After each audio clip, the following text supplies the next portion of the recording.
ॐ काम कामेश्वरी कामशक्ति कामसौभाग्यदायिनी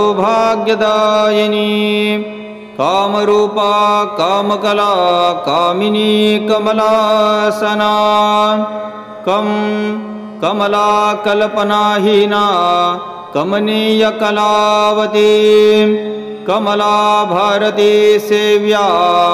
कल्पिता शेषसंस्तुतिः अनुत्तरा नघानन्ता अद्भुतरूपानलोद्भवा अतिलोकचरित्राति सौन्दर्यते शुभप्रदा अगहन्त्र्यातिविस्तारा चतुर्तुष्टामितप्रभा एकरूपैर्नेनाथै कान्तार्चनप्रिया हेम एकैकभावतुष्टैक सेता काञ्चनप्रिया एधमानप्रभावैध वद्भत्पातकनाशिनी हेम हेलामुखमुखोऽज्ञेनो द्रक्षक्रायुधतमस्थितः ईहा शून्येप्सिते शादि सेवेशानवराङ्गना ईश्वराज्ञापिकेकार भावे सेवे फलप्रदा ईशानेति हरेक्षेश दरुणाक्षिणशरेश्वरी लं ललितालनारूपा लयहीनालसत्तनुः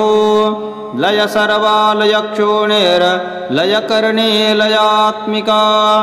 लं लघिमा लघुमध्याढ्या ललमाना लघुद्रुता हयारूढ़ा हता मित्रा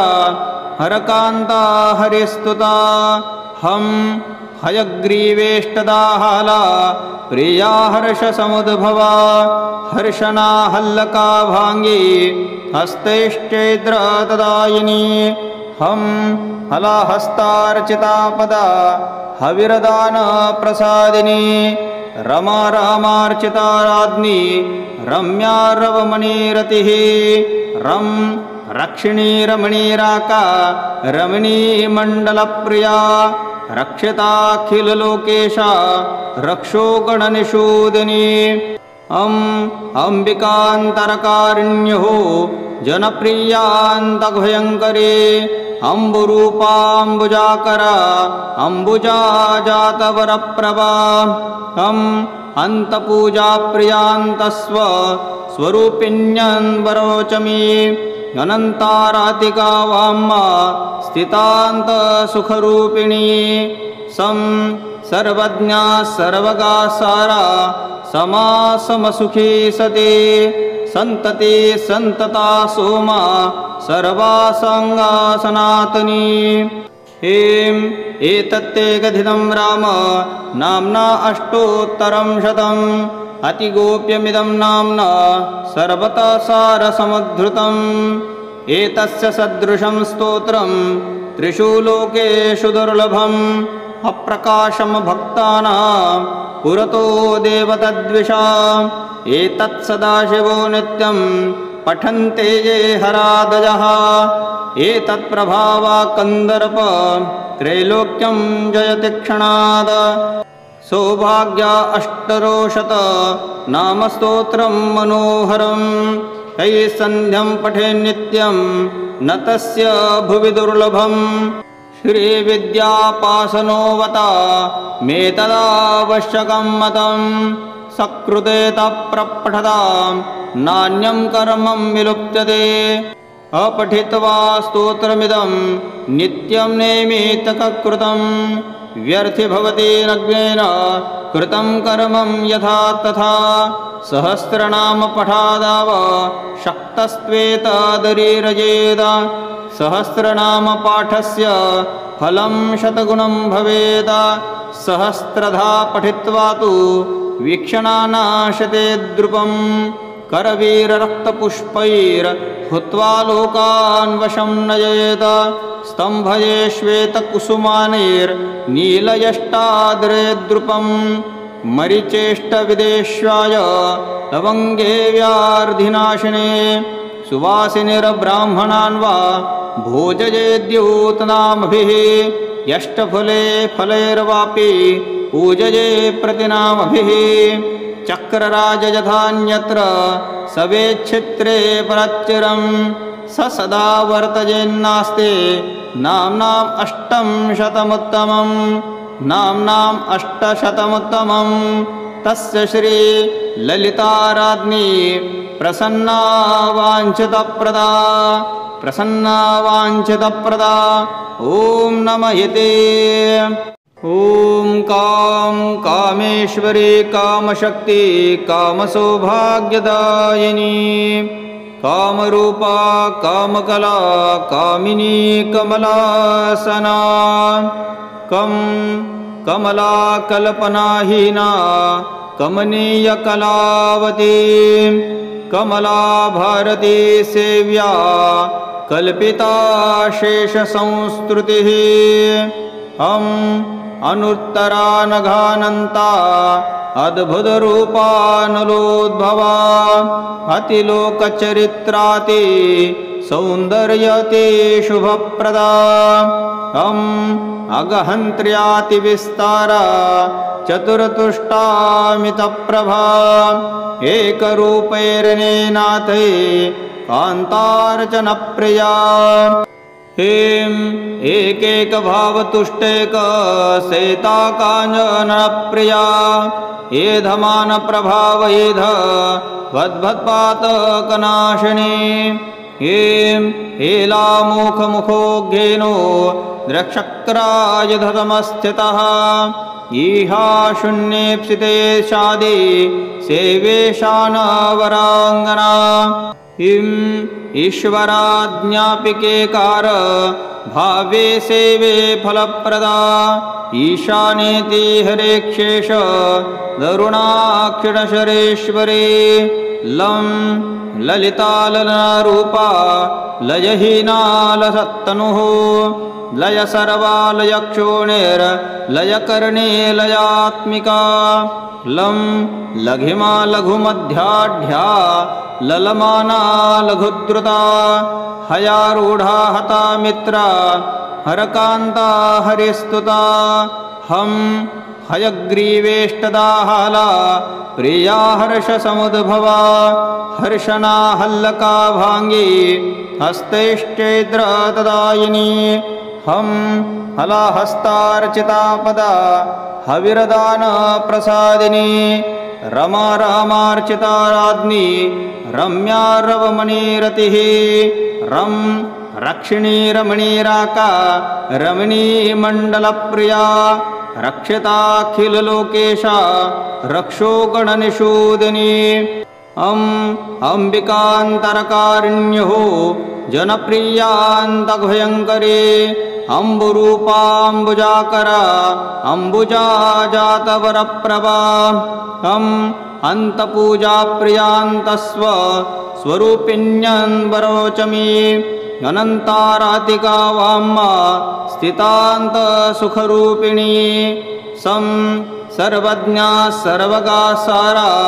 समासमसुखी सती संतति संतता सोमा सर्वासंगा सनातनी हें एतत्ते कथितं राम नाम्ना अष्टोत्तरं शतम् अतिगोप्यमिदं नाम्ना सर्वतः सारसमुद्धृतम् एतस्य सदृशं स्तोत्रं त्रिषु लोकेषु दुर्लभम् अप्रकाशम भक्तानां पुरतो देवतद्विषा एतत् सदाशिवो नित्यं पठन्ते ये हरादयः एतत् प्रभावा कन्दर्प त्रैलोक्यं जयति क्षणाद सौभाग्या अष्टरोशत नाम स्तोत्रं मनोहरं तैः सन्ध्यं पठे नित्यं न तस्य भुवि दुर्लभम् श्रीविद्यापासनोवता मे तदावश्यकं मतं सकृते तप्रपठतां नान्यं कर्मं विलुप्यते अपठित्वा स्तोत्रमिदं नित्यं नैमित्तककृतं व्यर्थि भवति नग्नेन कृतं कर्मं यथा तथा सहस्रनाम पठादाव शक्तस्त्वेतदरीरजेद सहस्रनाम पाठस्य फलं शतगुणं भवेत्। सहस्रधा पठित्वा तु वीक्षणानाशते द्रुपं करवीररक्तपुष्पैर्हुत्वा लोकान् वशं नयेत्। स्तम्भये श्वेतकुसुमानैर्नीलयष्टाद्रे द्रुपं मरिचेष्टविदेश्वाय लवङ्गे व्यार्धिनाशिने सुवासिनिर्ब्राह्मणान् वा भोजयेद्यूतनामभिः यष्टफले फलैर्वापि पूजये प्रतिनामभिः चक्रराज यथान्यत्र सवेच्छित्रे परच्चिरं स सदा वर्तयेन्नास्ते नाम्नाम् अष्टशतमुत्तमं नाम्नाम् अष्टशतमुत्तमं तस्य श्री ललिताराज्ञी प्रसन्ना वाञ्छितप्रदा प्रसन्ना वाञ्छितप्रदा ॐ नमः इति। ॐ कां कामेश्वरी कामशक्ति कामसौभाग्यदायिनी कामरूपा कामकला कामिनी कमलासना कमला कल्पनाहीना कमनीयकलावती कमला भारती सेव्या कल्पिता शेषसंस्तुतिः अनुत्तरानघानन्ता अद्भुतरूपानलोद्भवा अतिलोकचरित्राति सौन्दर्यति शुभप्रदा अगहन्त्र्यातिविस्तारा चतुर्तुष्टामितप्रभा एकरूपैर्नेनाथै कान्तार्चनप्रिया हेम एकैकभावतुष्टैक सेता काञ्चनप्रिया एधमानप्रभावैध वद्भत्पातकनाशिनी हेम हेलामुखमुखोघ्येनो द्रक्षक्रायुधतमस्थितः ईहा शून्येप्सिते शादि सेवेशानवराङ्गना ईश्वराज्ञापिकेकार भावे सेवे फलप्रदा ईशानेति हरेक्षेष दरुणाक्षिणशरेश्वरे लं ललिताललनारूपा लयहीना लसत्तनुः लय सर्वालयक्षोणिर्लयकर्णे लयात्मिका लं लघिमा लघुमध्याढ्या ललमाना लघुद्रुता हयारूढा हता मित्रा हरकान्ता हरिस्तुता हम हयग्रीवेष्टदाहाला प्रिया हर्षसमुद्भवा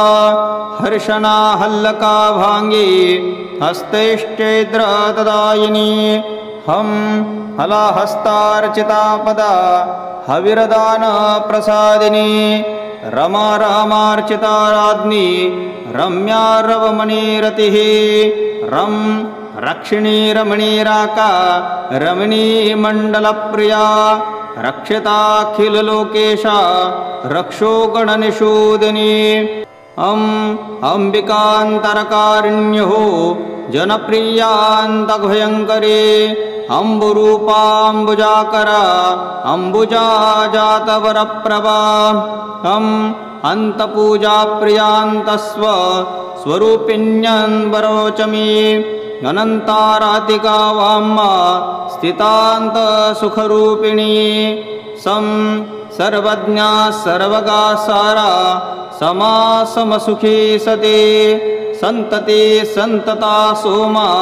सर्वासङ्गा सनातनी हेम एतत्ते कथितं राम नाम्ना अष्टोत्तरं शतम् अतिगोप्यमिदं नाम्ना सर्वतः सारसमुद्धृतम् एतस्य सदृशं स्तोत्रं त्रिषु लोकेषु दुर्लभम् अप्रकाशं भक्तानां पुरतो देवतद्विषा एतत् सदाशिवो नित्यं पठन्ते ये हरादयः एतत् प्रभावा कन्दर्प त्रैलोक्यं जयति क्षणाद सौभाग्या अष्टरोशत नाम स्तोत्रं मनोहरं तैः सन्ध्यं पठेन्नित्यं न तस्य भुवि दुर्लभम् श्रीविद्यापासनोवता मे तदावश्यकं मतम् सकृते तप्रपठतां नान्यं कर्मं विलुप्यते अपठित्वा स्तोत्रमिदं नित्यं नेमितकृतं व्यर्थि भवति नग्नेन कृतं कर्मं यथा तथा सहस्रनाम पठादाव शक्तस्त्वेतदरीरजेत सहस्रनाम पाठस्य फलं शतगुणं भवेत् सहस्रधा पठित्वा तु वीक्षणानाशते द्रुपम् करवीररक्तपुष्पैर्हुत्वा लोकान् वशं नयेत स्तम्भये श्वेतकुसुमानैर्नीलयष्टाद्रे द्रुपम् मरिचेष्टविदेश्वाय लवङ्गे व्यार्धिनाशिने सुवासिनिर्ब्राह्मणान् वा भोजयेद्यूतनामभिः यष्टफले फलैर्वापि पूजये प्रतिनामभिः चक्रराज यथान्यत्र सवेच्छित्रे परच्चिरं स सदा वर्तयेन्नास्ते नाम्नाम् अष्टं शतमुत्तमम् नाम्नाम् अष्टशतमुत्तमम् तस्य श्री ललिताराज्ञी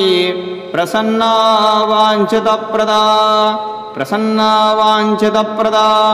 ॐ नमः इति ॐ कां कामेश्वरी कामशक्ति कामसौभाग्यदायिनी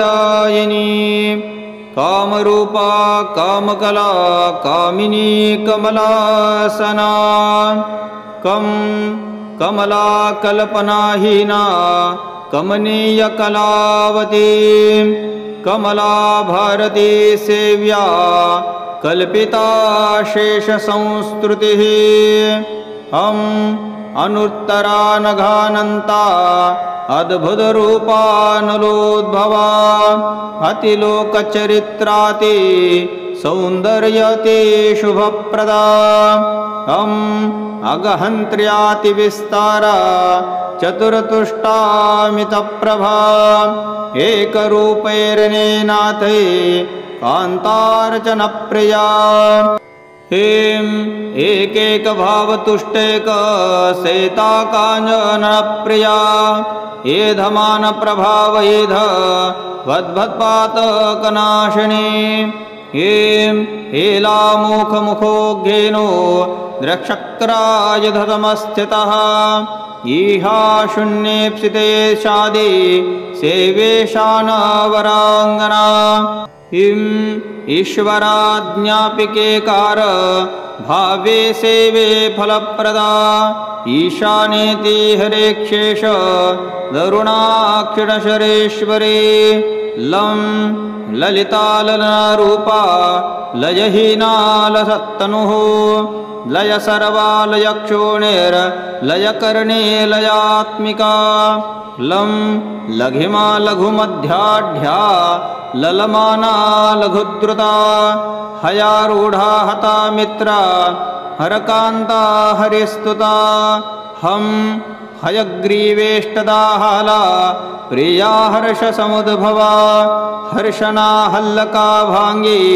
हस्तैश्चैद्रतदायिनी हम हलाहस्तार्चिता पदा हविरदान प्रसादिनी रमा रामार्चिता राज्ञी रम्या रवमणिरतिः रं रक्षिणी रमणीराका रमणी मण्डलप्रिया रक्षिताखिललोकेशा रक्षोगणनिषूदिनी अम्बिकान्तरकारिण्यो जनप्रियान्तभयङ्करी अम्बुरूपाम्बुजाकरा अम्बुजा जातवरप्रभा अन्तपूजाप्रियान्तस्व स्वरूपिण्यन्वरोचमी अनन्तारातिका वाम्मा स्थितान्तसुखरूपिणी सर्वज्ञा सर्वगासारा समासमसुखी सती संतति संतता सोमा सर्वासंगा सनातनी हेम एतत्ते कथितं राम नाम्ना अष्टोत्तरं शतम् अतिगोप्यमिदं नाम्ना सर्वतः सारसमुद्धृतम् एतस्य सदृशं स्तोत्रं त्रिषु लोकेषु दुर्लभम् अप्रकाशं भक्तानां पुरतो देवतद्विषा एतत् सदाशिवो नित्यं पठन्ते ये हरादयः एतत् प्रभावा कन्दर्प त्रैलोक्यं जयति क्षणाद सौभाग्या अष्टरोशत नामस्तोत्रं मनोहरं तैः सन्ध्यं पठे नित्यं न तस्य भुवि दुर्लभम् श्रीविद्यापासनोवता मे तदावश्यकं मतं सकृते तप्रपठतां नान्यं कर्मं विलुप्यते अपठित्वा स्तोत्रमिदं नित्यं नैमित्तिककृतं व्यर्थि भवति नग्नेन कृतं कर्मं यथा तथा सहस्रनाम पठादाव शक्तस्त्वेतदरीरजेद सहस्रनाम पाठस्य फलं शतगुणं भवेद सहस्रधा पठित्वा तु वीक्षणानाशते द्रुपं करवीररक्तपुष्पैर्हुत्वा लोकान् वशं नयेत स्तम्भये श्वेतकुसुमानैर्नीलयष्टाद्रे द्रुपं मरिचेष्टविदेश्वाय लवङ्गे व्यार्धिनाशिने सुवासिनिर्ब्राह्मणान् वा भोजयेद्यूतनामभिः यष्टफले फलैर्वापि पूजये प्रतिनामभिः चक्रराज यथान्यत्र सवेच्छित्रे परच्चिरं स सदा वर्तयेन्नास्ते नाम्नाम् अष्टं शतमुत्तमं नाम्नाम् अष्टशतमुत्तमं तस्य श्री ललिताराज्ञी प्रसन्ना वाञ्छितप्रदा ॐ नमः इति ॐ कामेश्वरी कामशक्ति कामसौभाग्यदायिनी कामरूपा कामकला कामिनी कमलासना कमला कल्पनाहीना कमनीयकलावती कमला भारती सेव्या कल्पिता शेषसंस्तुतिः अनुत्तरानघानन्ता अद्भुतरूपानलोद्भवा अतिलोकचरित्राति सौन्दर्यति शुभप्रदा अगहन्त्र्यातिविस्तारा चतुर्तुष्टामितप्रभा एकरूपैर्नेनाथै कान्तार्चनप्रिया हें एकैकभावतुष्टैक सेता काञ्चनप्रिया एधमानप्रभावैध वद्भत्पातकनाशिनी हें हेलामुखमुखोघ्येनो द्रक्षक्रायुधतमस्थितः ईहा शून्येप्सिते शादि सेवेशानवराङ्गना ईश्वराज्ञापिकेकार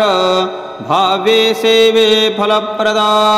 ईशानेति हरेक्षेश दरुणाक्षिणशरेश्वरी लं ललिताललनारूपा लयहीना लसत्तनुः लय सर्वालयक्षोणिर्लयकर्णे लयात्मिका लं लघिमा लघुमध्याढ्या ललमाना लघुद्रुता हयारूढा हता मित्रा हरकान्ता हरिस्तुता हम हयग्रीवेष्टदाहाला प्रिया हर्षसमुद्भवा हर्षणा हल्लका भाङ्गी हस्तैश्चैद्रतदायिनी हम हलाहस्तार्चिता पदा हविरदानप्रसादिनी रमा रामार्चिता राज्ञी रम्या रवमणिरतिः रं रक्षिणी रमणीराका रमणी मण्डलप्रिया रक्षिताखिललोकेशा रक्षो गणनिषूदिनी अम्बिकान्तरकारिण्युः जनप्रियान्तभयङ्करी अम्बुरूपाम्बुजाकरा अम्बुजा जातवरप्रभा अन्तपूजाप्रियान्तस्व स्वरूपिण्यन्वरोचमी अनन्तारातिका वाम्मा स्थितान्तसुखरूपिणी सर्वज्ञा सर्वगा सारा समासमसुखी सती सन्तति सन्तता सोमा सर्वासङ्गा सनातनी हेम एतत्ते कथितं राम नाम्ना अष्टोत्तरं शतम् अतिगोप्यमिदं नाम्ना सर्वतः सारसमुद्धृतम् एतस्य सदृशं स्तोत्रं त्रिषु लोकेषु दुर्लभम् अप्रकाशं भक्तानां पुरतो देवतद्विषा एतत् सदाशिवो नित्यं पठन्ते ये हरादयः एतत् प्रभावा कन्दर्प त्रैलोक्यं जयति क्षणाद सौभाग्या अष्टरोशत नाम स्तोत्रं मनोहरं तैः सन्ध्यं पठे नित्यं न तस्य भुवि दुर्लभम् श्रीविद्यापासनोवता मे तदावश्यकं मतं सकृते तप्रपठतां नान्यं कर्मं विलुप्यते अपठित्वा स्तोत्रमिदं नित्यं नेमितकृतं व्यर्थि भवति नग्नेन कृतं कर्मं यथा तथा सहस्रनाम पठादाव शक्तस्त्वेतदरीरजेद सहस्रनाम पाठस्य फलं शतगुणं भवेत् सहस्रधा पठित्वा तु वीक्षणानाशते द्रुपं करवीररक्तपुष्पैर्हुत्वा लोकान् वशं नयेत स्तम्भये श्वेतकुसुमानैर्नीलयष्टाद्रे द्रुपं मरिचेष्टविदेश्वाय लवङ्गे व्यार्धिनाशिने सुवासिनिर्ब्राह्मणान् वा भोजयेद्यूतनामभिः यष्टफले फलैर्वापि पूजये प्रतिनामभिः चक्रराज यथान्यत्र सवेच्छित्रे परच्चिरं स सदा वर्तयेन्नास्ते नाम्नाम् अष्टं शतमुत्तमं नाम्नाम् अष्टशतमुत्तमं तस्य श्री ललिताराज्ञी प्रसन्ना वाञ्छितप्रदा ॐ नमः इति ॐ कामेश्वरी कामशक्ति कामसौभाग्यदायिनी कामरूपा कामकला कामिनी कमलासना कमला कल्पनाहीना कमनीयकलावती कमला भारती सेव्या कल्पिता शेषसंस्तुतिः अनुत्तरा नघानन्ता अद्भुतरूपानलोद्भवा अतिलोकचरित्राति सौन्दर्यति शुभप्रदा अगहन्त्र्यातिविस्तारा चतुर्तुष्टामितप्रभा एकरूपैर्नेनाथै कान्तार्चनप्रिया हेम एकैकभावतुष्टैक सेता काञ्चनप्रिया एधमानप्रभावैध वद्भत्पातकनाशिनी हेम हेलामुखमुखोघ्येनो द्रक्षक्रायुधतमस्थितः ईहा शून्येप्सिते शादि सेवेशानवराङ्गना ईश्वराज्ञापिकेकार भावे सेवे फलप्रदा ईशानेति हरेक्षेश दरुणाक्षिणशरेश्वरे लं ललिताललनारूपा लयहीनालसत्तनुः लय सर्वालयक्षोणिर्लयकर्णे लयात्मिका लं लघिमा लघुमध्याढ्या ललमाना लघुद्रुता हयारूढ़ा हता मित्रा हरकान्ता हरिस्तुता हम हयग्रीवेष्टदाहाला प्रिया हर्षसमुद्भवा हर्षना हल्लका भांगी हस्तैश्चैद्रतदायिनी हम हलाहस्तार्चिता पदा हविरदान प्रसादिनी रमा रामार्चिता राज्ञी रम्या रवमणिरतिः रं रक्षिणी रमणीराका रमणी मण्डलप्रिया रक्षिताखिललोकेशा रक्षो गणनिषूदिनी अंबिकान्तरकारिण्यो जनप्रियान्तभयङ्करी अम्बुरूपाम्बुजाकरा अम्बुजा जातवरप्रभा अन्तपूजाप्रियान्तस्व स्वरूपिण्यन्वरोचमी अनन्तारातिका वाम्मा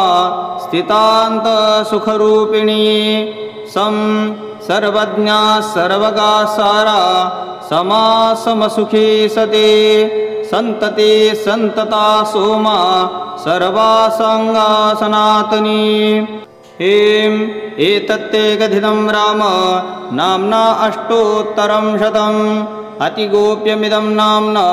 सर्वतः सारसमुद्धृतम् एतस्य सदृशं स्तोत्रं त्रिषु लोकेषु दुर्लभम्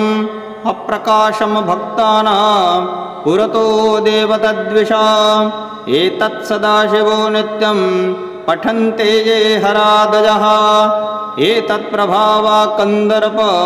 त्रैलोक्यं जयति क्षणाद सौभाग्या अष्टरोशत नाम स्तोत्रं मनोहरं तैः सन्ध्यं पठे नित्यं न तस्य भुवि दुर्लभम् श्रीविद्यापासनोवता मे तदावश्यकं मतं सकृते तप्रपठतां नान्यं कर्मं विलुप्यते अपठित्वा स्तोत्रमिदं नित्यं नेमितकृतं व्यर्थि भवति नग्नेन कृतं कर्मं यथा तथा सहस्रनाम पठादाव शक्तस्त्वेतदरीरजेद सहस्रनाम पाठस्य फलं शतगुणं भवेद सहस्रधा पठित्वा तु वीक्षणानाशते द्रुपम् करवीररक्तपुष्पैर्हुत्वा लोकान् वशं नयेत स्तम्भये श्वेतकुसुमानैर्नीलयष्टाद्रे द्रुपम् मरिचेष्टविदेश्याय लवङ्गे व्यार्धिनाशिने सुवासिनिर्ब्राह्मणान् वा भोजयेद्यूतनामभिः यष्टफले फलैर्वापि पूजये प्रतिनामभिः चक्रराज यथान्यत्र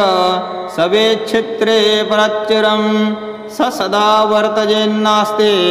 नाम्नाम् अष्टं शतमुत्तमम् नाम्नाम् अष्टशतमुत्तमम् तस्य श्री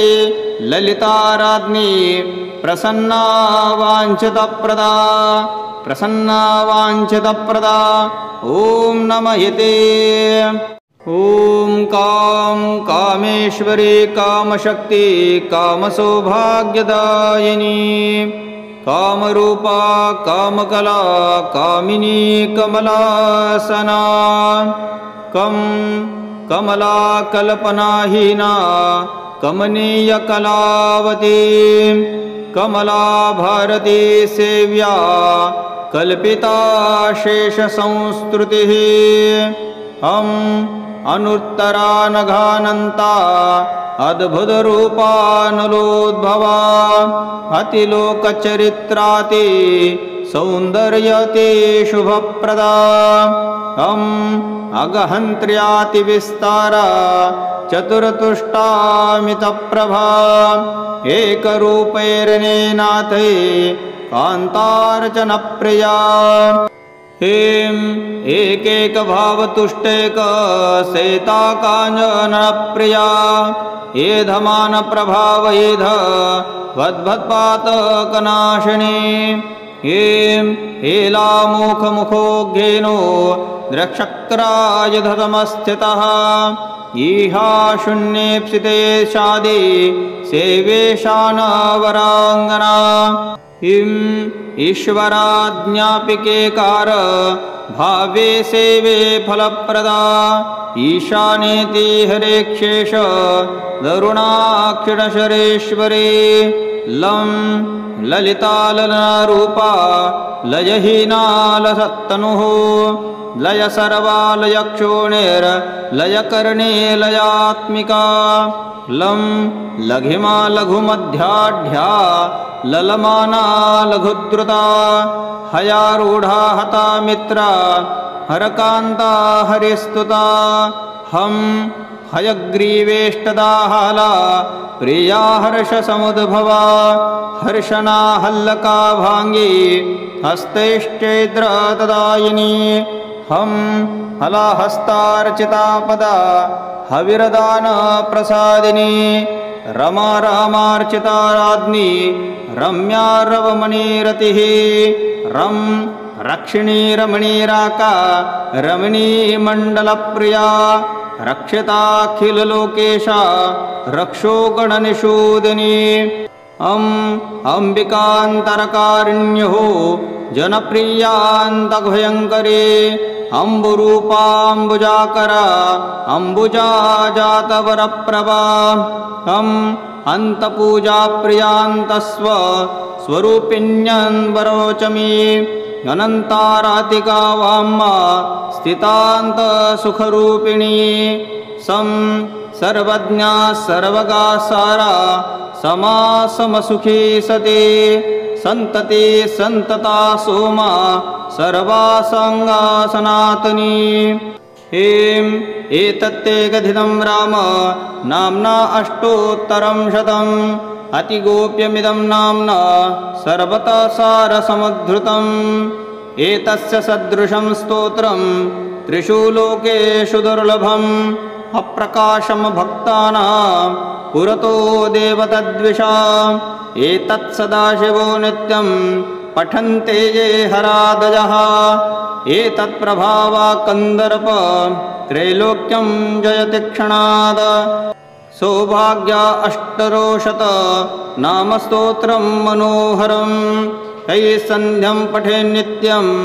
न तस्य भुवि दुर्लभम् श्रीविद्यापासनोवता मे तदावश्यकं मतं सकृते तप्रपठतां नान्यं कर्मं विलुप्यते अपठित्वा स्तोत्रमिदं नित्यं नैमित्तककृतं व्यर्थि भवति नग्नेन कृतं कर्मं यथा तथा सहस्रनाम पठादाव शक्तस्त्वेतदरीरजेद सहस्रनाम पाठस्य फलं शतगुणं भवेद सहस्रधा पठित्वा तु वीक्षणानाशते द्रुपं करवीररक्तपुष्पैर्हुत्वा लोकान् वशं नयेत स्तम्भये श्वेतकुसुमानैर्नीलयष्टाद्रे द्रुपं मरिचेष्टविदेश्वाय लवङ्गे व्यार्धिनाशिने सुवासिनिर्ब्राह्मणान् वा भोजयेद्यूतनामभिः यष्टफले फलैर्वापि पूजये प्रतिनामभिः चक्रराज यथान्यत्र सवेच्छित्रे परच्चिरं स सदा वर्तयेन्नास्ते नाम्नाम् अष्टं शतमुत्तमं नाम्नाम् अष्टशतमुत्तमं तस्य श्री ललिताराज्ञी प्रसन्ना वाञ्छितप्रदा ॐ नमः इति।